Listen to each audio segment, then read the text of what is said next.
My name is Amisha. I'm a third-year Chief Fellow at Moffitt Cancer Center. I'm presenting my poster in ASH 2025 in Orlando. The topic of my poster is STAT5B activating mutations in lymphoid and myeloid malignancies. So STAT5 is a critical mediator of downstream signaling in different cytokine pathways for tyrosine kinases. So more recently, STAT5B activating mutations, especially N642H, has been known to be an oncogenic drivers of various lymphoid malignancies, and we have got to know that myeloid malignancies with eosinophilia also has it.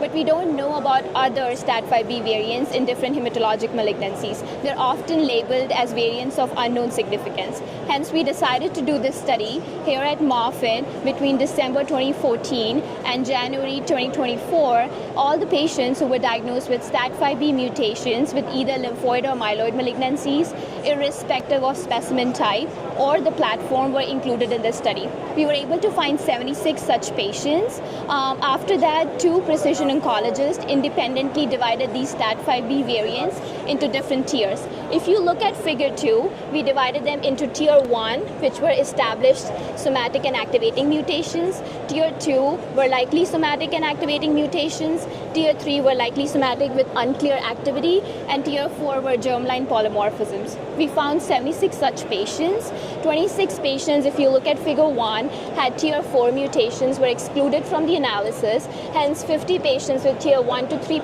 mutations were included. Out of these, 4 patients had concurrent TLGL clones, so we excluded them from the analysis. Ultimately, 46 patients were included in this study. If you look here, most patients had lymphoid malignancies and most patients had tier 1 mutations.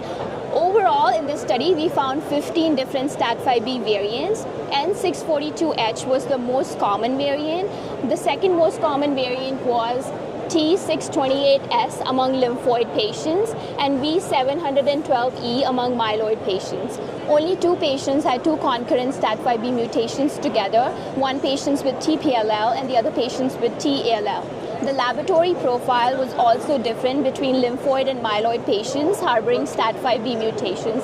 If you look at figure 3, myeloid patients more commonly had anemia, thrombocytopenia, eosinophilia, and basophilia, whereas lymphoid patients more commonly had lymphocytosis and monocytosis. Talking about co-mutation panel, TET2 was the most common mutation, and if you look here, PLCO was only found in lymphoid patients and SF3B1 was only found in myeloid patients. Looking at the survival analysis, there was no difference in overall survival and PFS between patients with tier 1 mutation versus tier 2 and 3, or patients with VAF less than 20% to VAF more than 20%. In conclusion, we do think STAT5B mutation should be included in diagnostic algorithm rather than just being a variant of unknown significance in different hematologic malignancies, but we definitely need future multi-institutional studies.